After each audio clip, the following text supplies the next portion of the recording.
I want you to look honestly at the posture you are in right now. Not the posture of your body, the posture of your mind. The position your mind takes each morning when you rise to meet the day.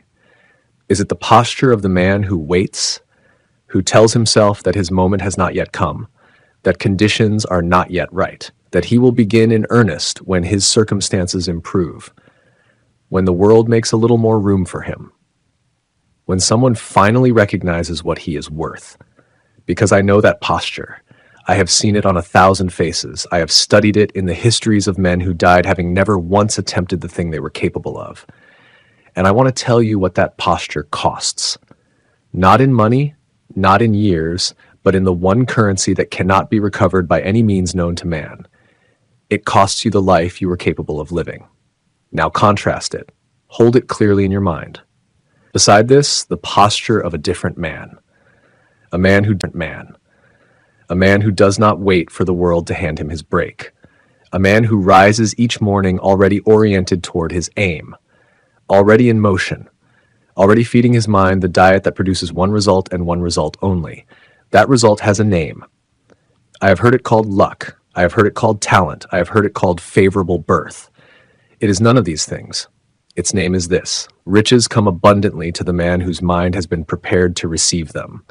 Not to the cleverest man, not to the best connected man, to the man whose mind has been prepared deliberately, systematically through the application of 5 laws which I am about to place before you. The posture of the waiter will cost you everything.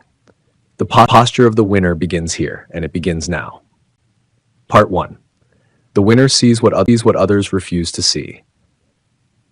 Money consciousness. There is a truth which I have placed at the opening of this teaching, because without it, nothing else I will tell you tonight can take root.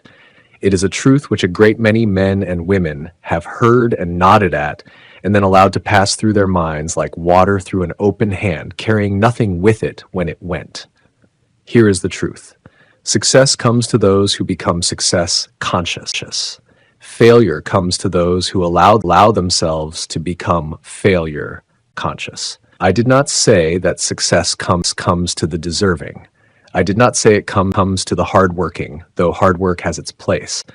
I said it comes to those who become success conscious, those whose minds have been so thoroughly saturated with the expectation of success, so thoroughly cleared of the poverty thoughts that most men carry without even knowing it, that success finds in them the only kind of mind it will enter. Let me make this principle as plain as language will allow. Your brain at this moment is a magnet. It is drawing toward you from the forces and the persons and the circumstances of the world that which harmonizes with its dominant vibration.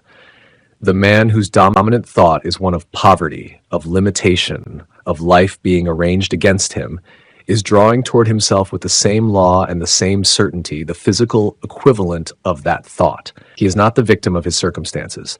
He is, in the most precise and literal sense of the word, the author of them. And the man whose dominant thought daily, consistently, without apology and without retreat, is one of abundance, of expectation, of a mind that has been prepared to receive riches and demands them as its rightful due, that man is drawing toward himself by the same law, the physical equivalent of that thought. This is not sentiment. It is a law as precise as the law that causes water to run downhill. Now, let me tell you what happens to the man who does not understand this principle, or who understands it and does nothing about it.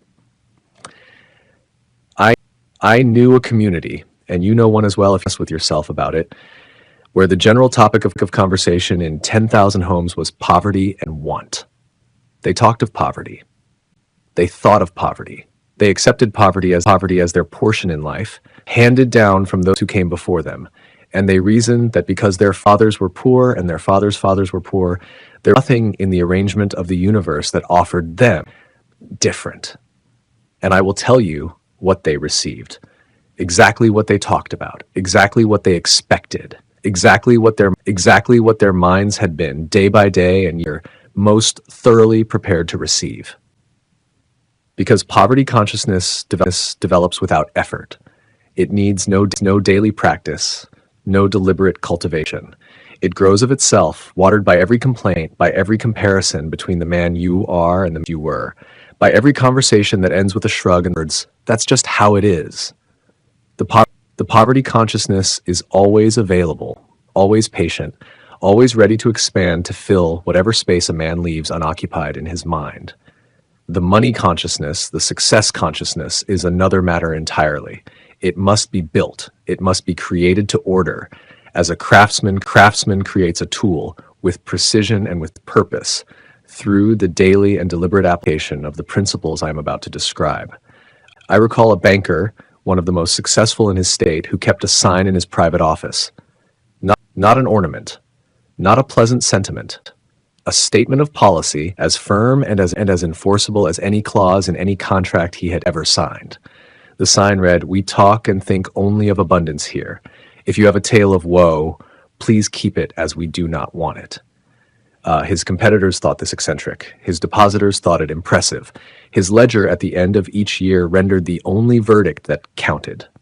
Because that man understood with the bone-deep understanding of a man who has staked his livelihood upon a principle that one person who is permitted to carry the thought of failure into a business is not merely a nuisance. He is a destroyer.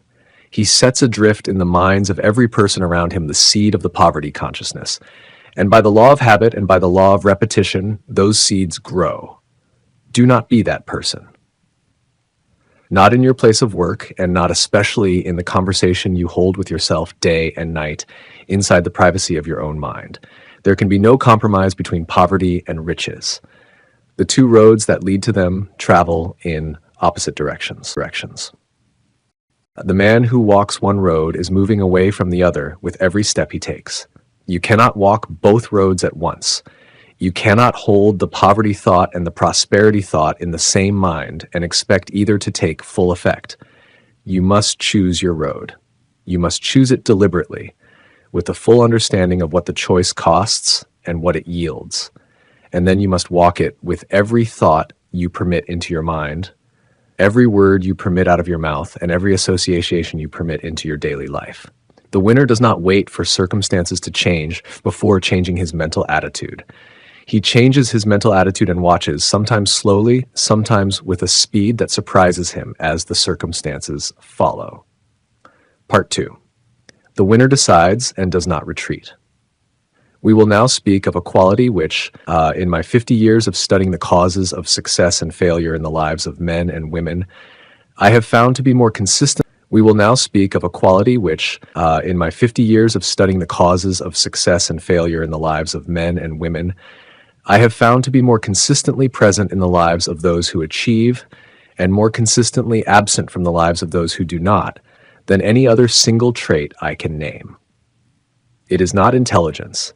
It is not education. It is not physical strength, nor the advantages of favorable birth, nor the connections of a powerful family. It is the habit of prompt and definite decision. The great leaders in every walk of life decide quickly, and they hold their decisions firmly. That is, more than anything else, the reason they are leaders. The world makes room readily, willingly, as though by natural law, for the man whose words and actions demonstrate that he knows precisely where he is going. The world steps aside for that man, and the world crowds in upon, pushes back, and generally defeats the man who cannot make up his mind. The world steps aside for that man, and the world crowds in upon, pushes back, and generally defeats the man who cannot make up his mind. Examine for a moment the checkerboard of life. There are two players at the board. One is you. The other is time. Move by move, time is advancing. Every day you hesitate on a decision that ought to be made, time removes a piece from your side of the board. Every year you spend in the comfortable company of "I will think it over," and the time is not quite right yet. Time works its patient and inexorable will upon you, until at last you look up from the board and find yourself cornered, not by your enemies, not by unfavorable circumstances, but by your own accumulated indecision. I will tell you a story. I will not at first tell you the name of the man. He was, by every measure that the world uses to assess a man's prospects, a man of very ordinary standing. He had no wealth, he had no army, he had no title, no formal power, no recognized authority over the events that surrounded him. The men who opposed him were better funded, better armed, and supported by the most powerful government of their age. Events that surrounded him. The men who opposed him were better funded, better armed, and supported by the most powerful government of their age. He called a meeting in a small room with a small group of men who shared his conviction. When the last man had entered, he locked the door and put the key in his pocket. He told the men in that room that no one would leave until a decision had been reached. Not a preliminary decision, not a decision subject to later review. A final decision, one that every man present would stake not his comfort, not his career, but his life upon. Some of those men felt fear. I do not doubt it. Fear is the natural companion of any decision worth making. But in that room were two men who appeared to be, in all the evidence available to those who observed them, immune to the possibility of failure. And through the force of their certainty, their conviction spread to every other man present. The decision was reached. It was held. It was action spread to every other man present. The decision was reached. It was held. It was acted upon. And the nation that emerged from the consequences of that decision has been, since the day of its founding, the most powerful proof in all of history that a small group of men who reach a definite decision and refuse to retreat from it can change the world.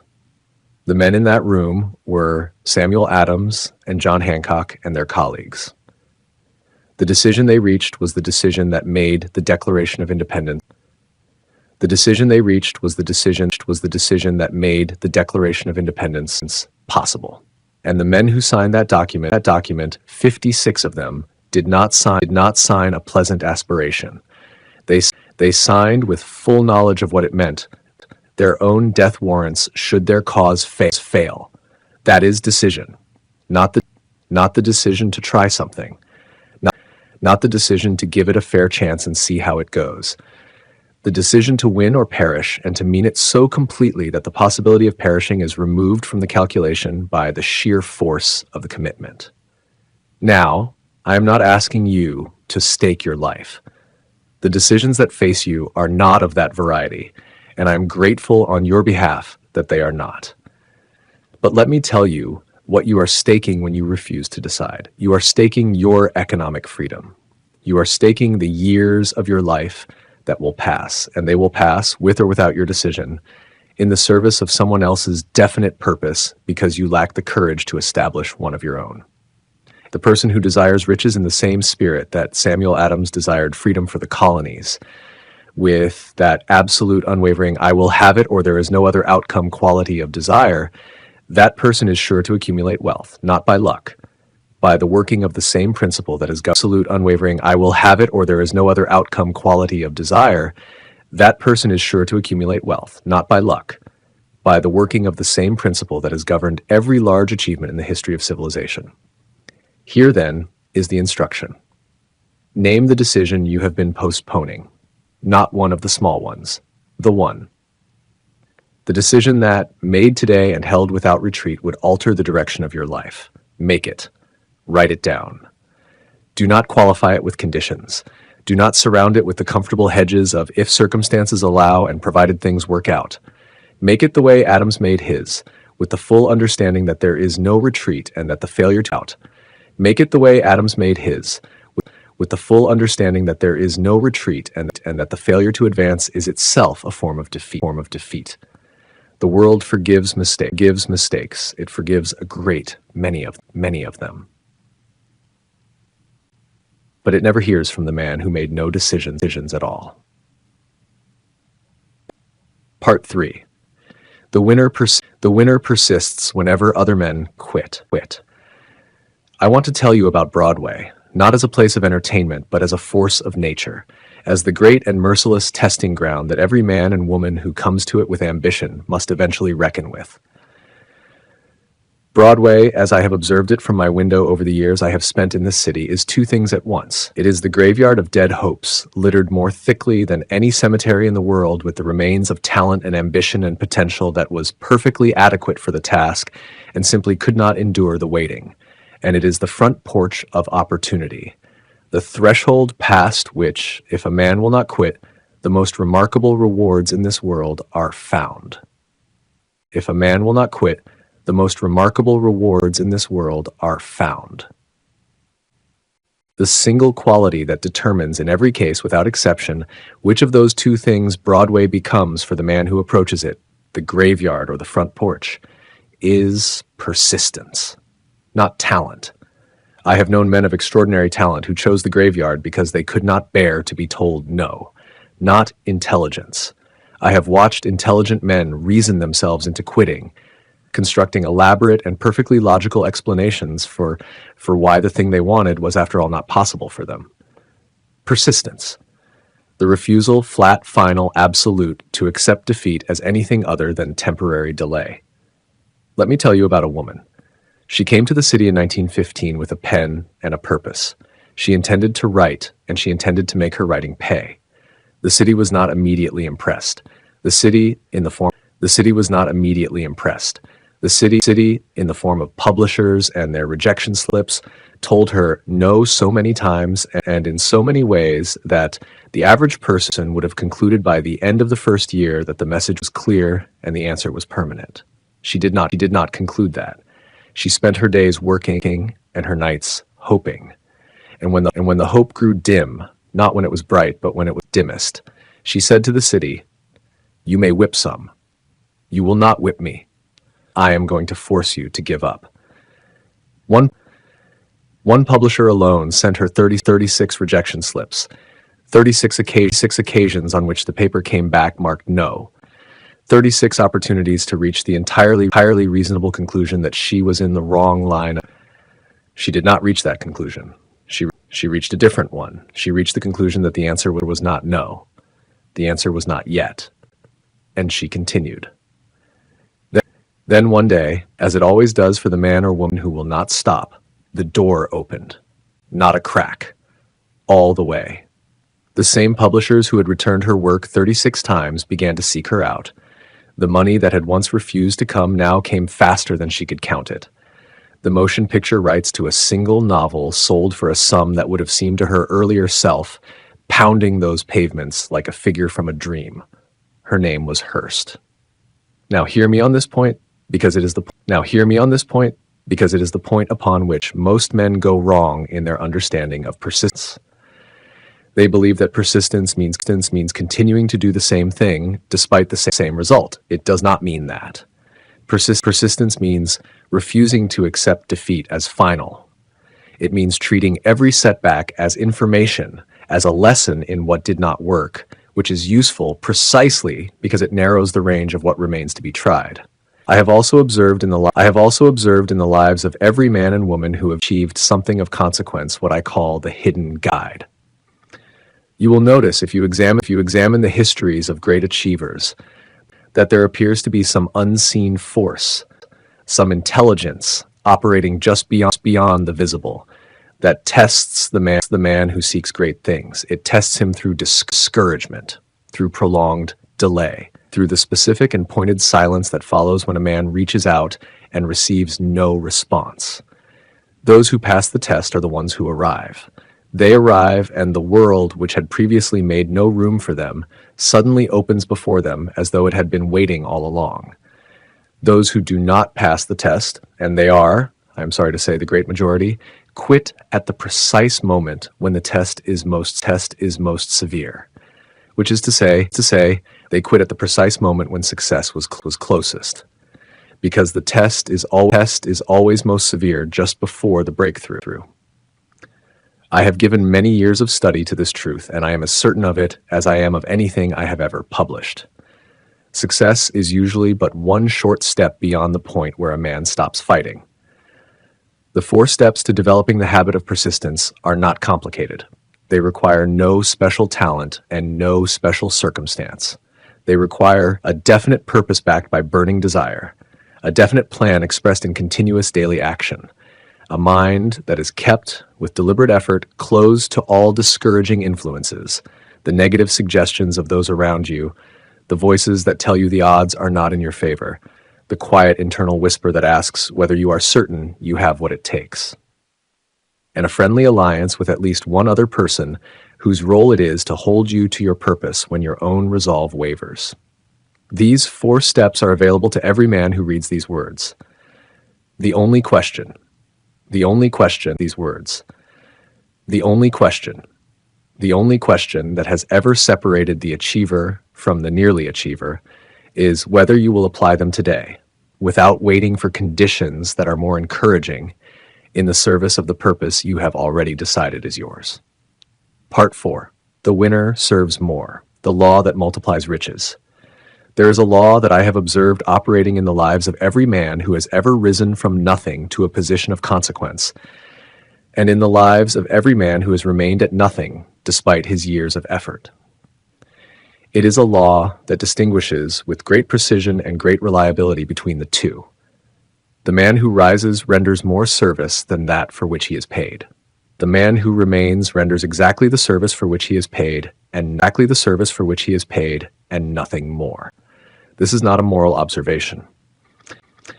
I am not appealing to your sense of virtue. I am pointing to a law of cause and effect as certain as any law that governs the physical world, and I want you to understand it not as a pleasant sentiment, but as the most practical and immediately useful piece of information in this entire teaching. Here's why it works. The man who renders exactly the service for which he is paid has completed a transaction. He has given a thing of known value and received a thing of known value in return. The account is balanced. There is nothing left over, and because there is nothing left over, there is nothing to build upon.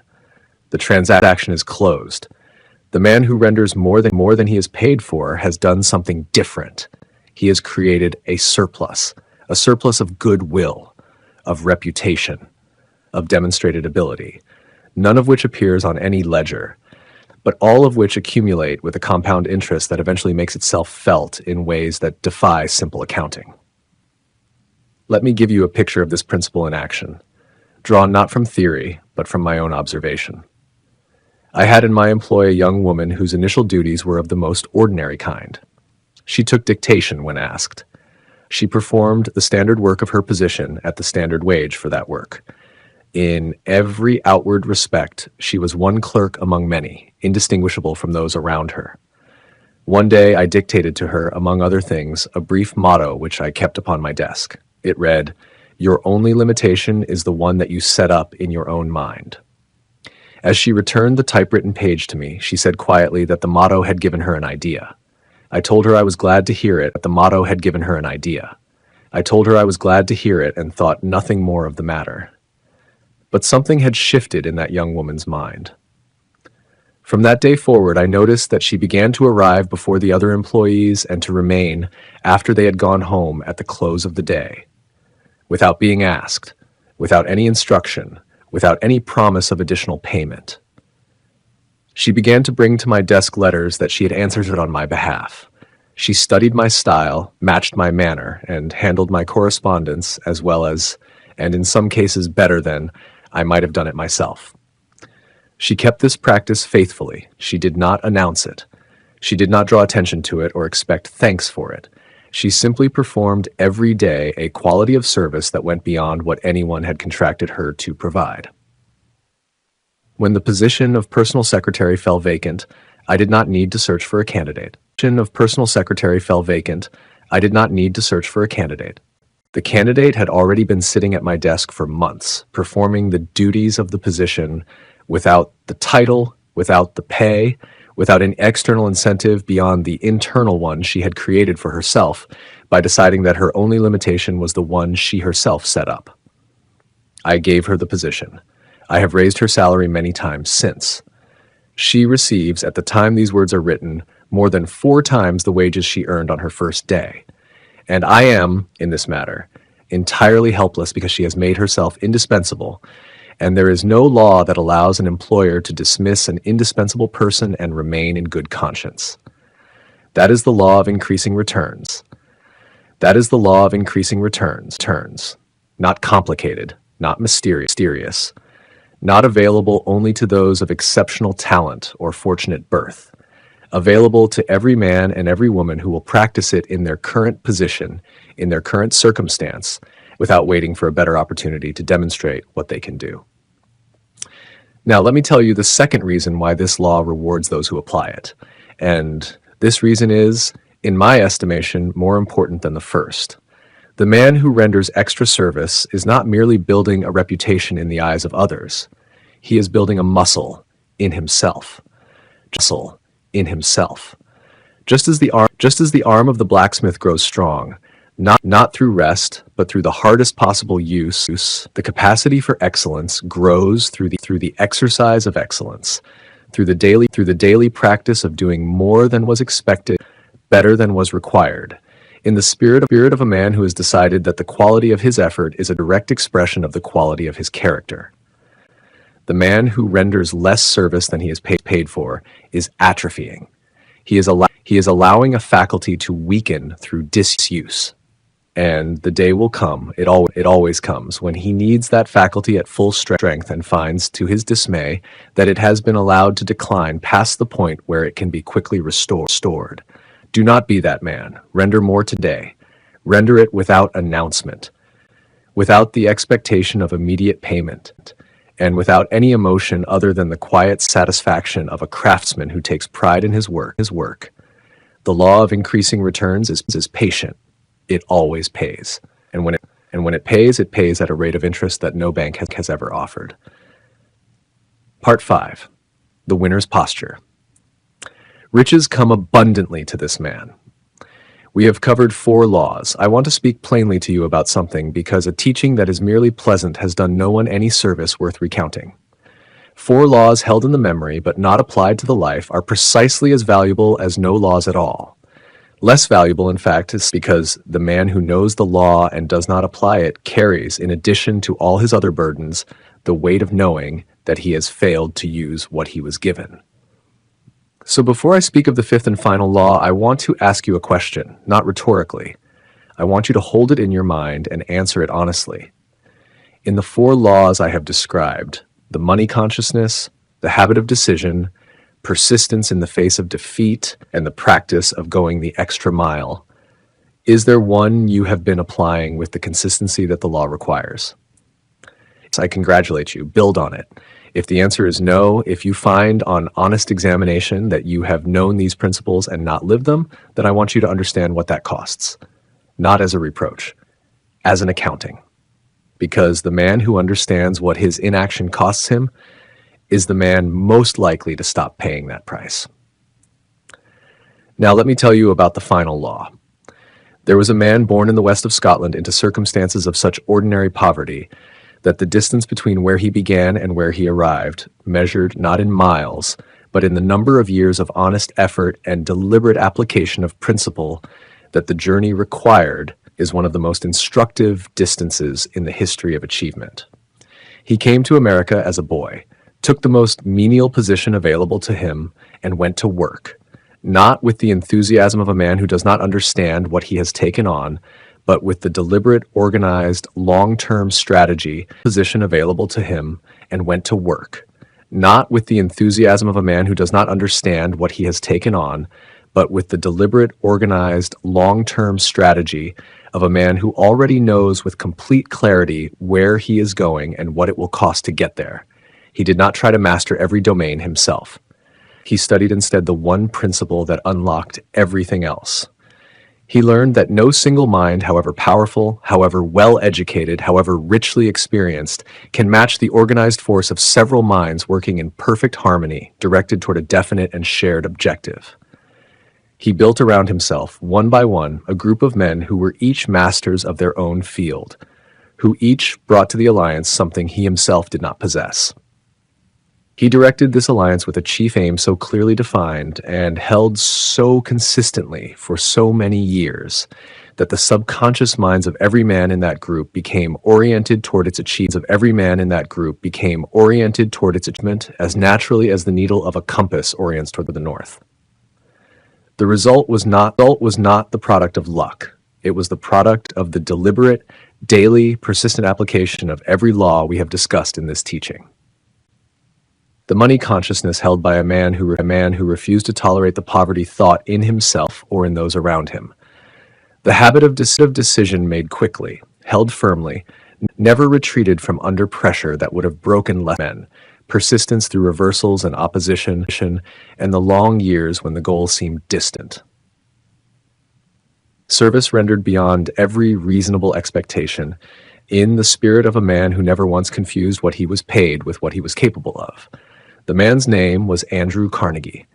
He began his working life at a wage that would not have impressed the most modest of laborers.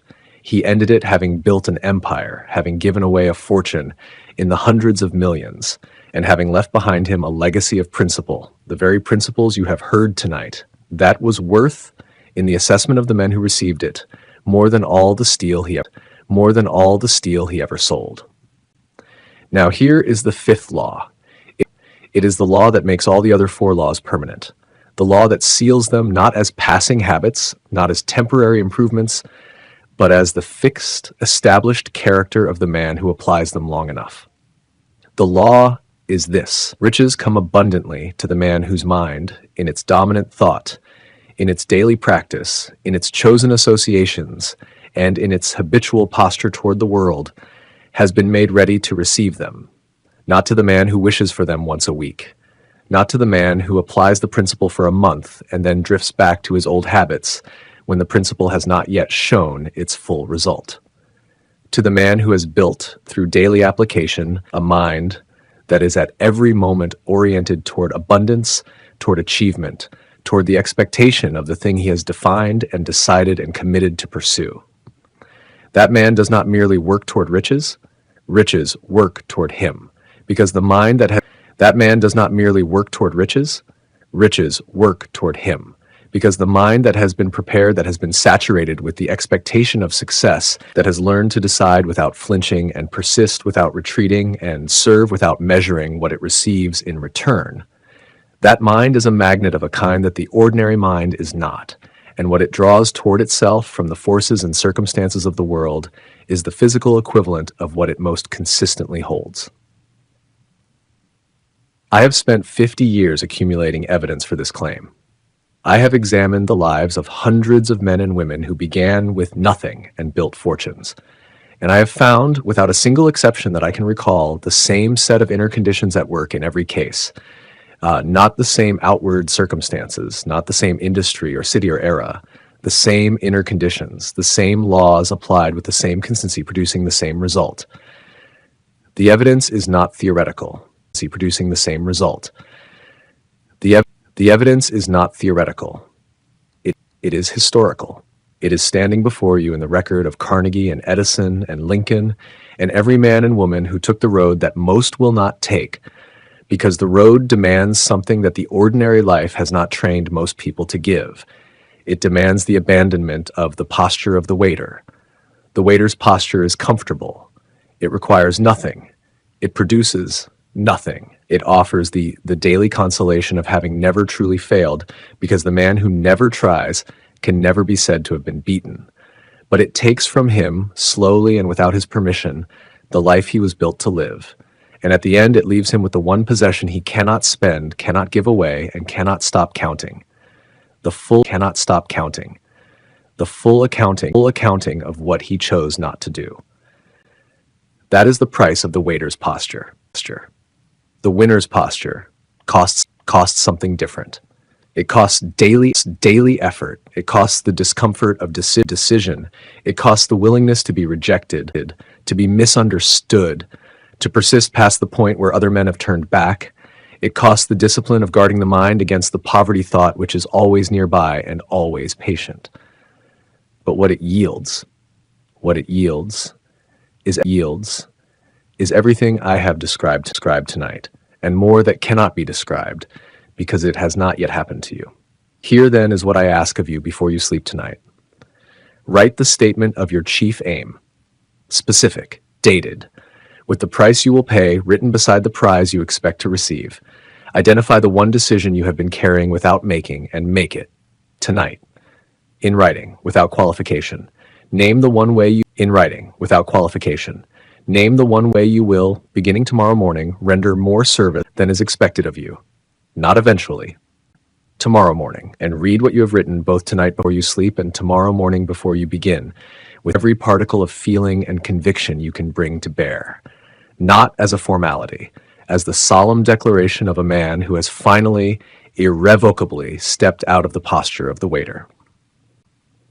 The laws I have described tonight are not owned by any man.